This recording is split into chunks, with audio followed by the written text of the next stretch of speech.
ఓం గం గణపతే నమః.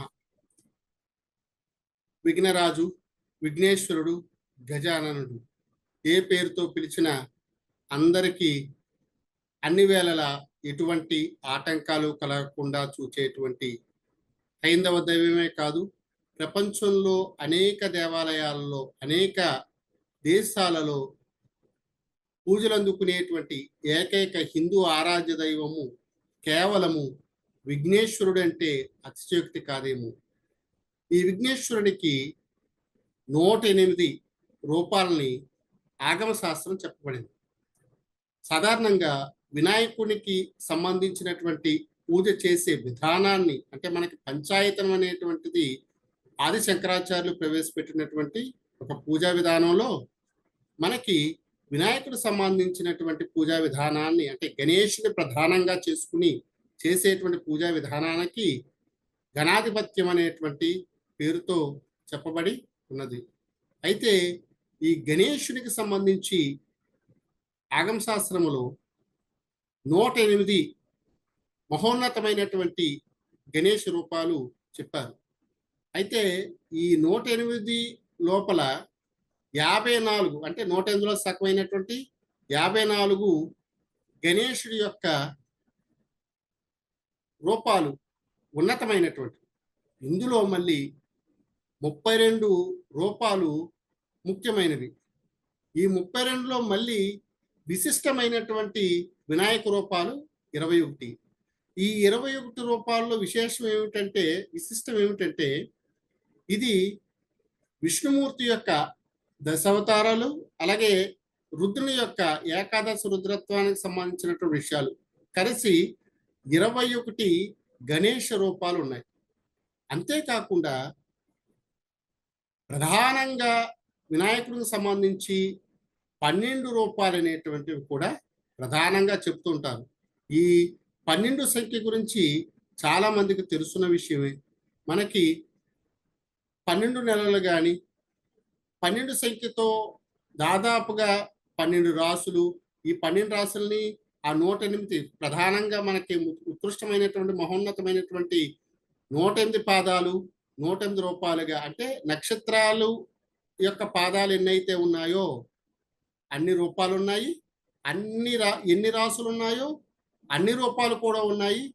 అంతేకాకుండా ఇందులో ప్రధానంగా 16 రకాలైనటువంటి వినాయకుల్ని తాంత్రికులు పూజిస్తూ ఉంటారు.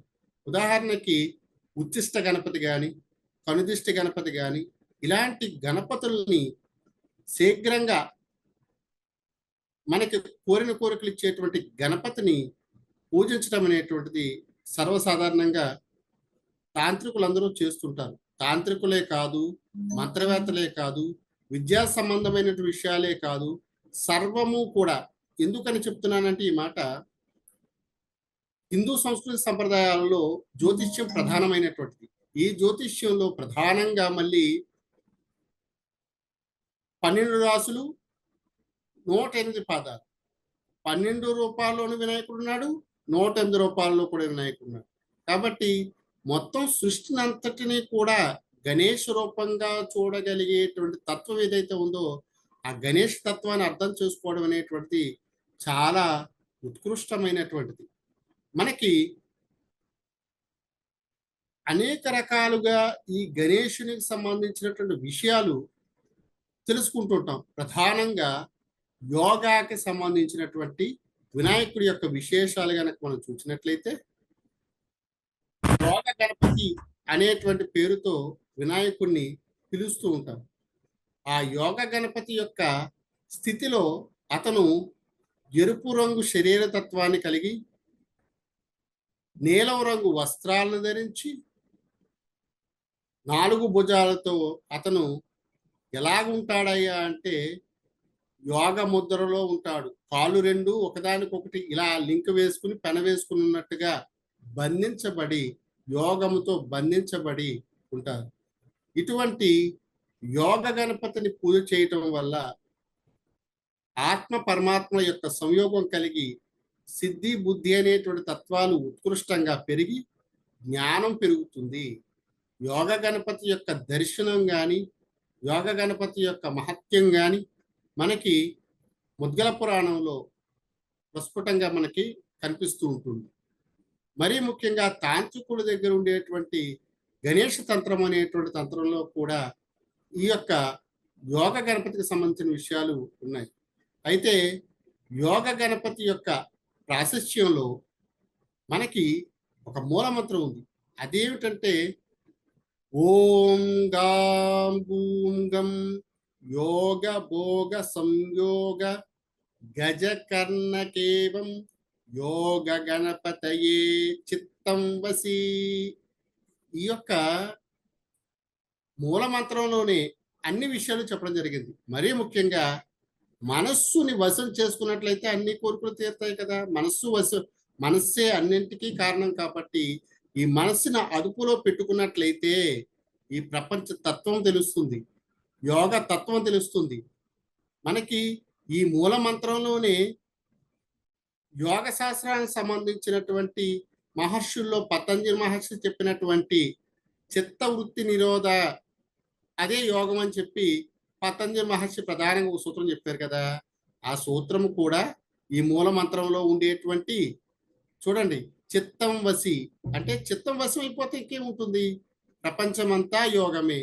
అటువంటి యోగ గణపతిని గనక యోగా ధ్యాన లాంటి చేసేటువంటి వారు గనక ఉపాసన చేసినట్లయితే యోగ బలం వల్ల తనకు తానెవరో తెలుస్తుంది. కాబట్టి గణపతిని తెలుసుకోవాలనుకునేటువంటి వారు, గణపతి తత్వం తెలుసుకోవాలనేటువంటి వారు, సృష్టి యొక్క రహస్యాలు తెలుసుకోవాలనేటువంటి వారు యోగ గణపతి యొక్క మూల మంత్రాన్ని అనుష్ఠాన కర్మ ద్వారా కానీ లేదా గురువు ద్వారాగా కానీ చెప్పినటువంటి విధి విధానాలతో గనక ప్రయత్నం చేసినట్లయితే మంచి సిద్ధి కలుగుతుంది అనేటువంటిది పెద్దలు చెప్పినటువంటి మాట. అయితే శరీరం అంతా కూడా గణపతే అని మనకి చాలా మంది గణేషుకు సంబంధించినటువంటి ఉపాసకులు, గణేష్ ఉపాసకులు చెప్తూ ఉంటారు. అంటే సృష్టి అంతా వినాయకుడని శుక్లాంబరధరం విష్ణు శశివర్ణం చతుర్భుజం ప్రసన్నవదనం జాయ సర్వ విఘ్నోపశాంతి అన్నట్టుగానే మానవ యొక్క శరీరం, మనిషి యొక్క శరీరం అంతా కూడా ఎవరి మీద ఆధారపడి ఉంది అంటే వినాయకుడి మీద ఆధారపడి ఉంది. అందుకని పామర జనం వినాయకుడిని వెన్నాయకుడు అంటే వెన్నుకి అధినాయకుడు అని పిలుస్తుంటారు. అంటే వెన్నుకి కింద భాగంలో ఉండేటువంటిది ఏమిటి అంటే యోగులు చెప్తూ ఉంటారు మూలాధార చక్రం అని. అందుకనే చాలా మంది షట్చక్ర క్షేత్రపాలకుడు ఎవరయ్యా అంటే వినాయకుడే. కాబట్టి వినాయకుడికి అంత గొప్ప శక్తి ఉంది కాబట్టి యోగ వినాయకునికి సంబంధించినటువంటి విశేషాలు ఉత్కృష్టమైనటువంటి స్థితిని కలిగిస్తాయి. కాబట్టి మనకి యోగానికి సంబంధించినటువంటి ఒక్కో విషయాన్ని ఒక్కొక్క ఎపిసోడ్ కింద మనం తెలుసుకోవడానికి ప్రయత్నం చేద్దాము. మరొక ఎపిసోడ్లో మళ్ళీ కలుసుకుందాం. నమస్కారం.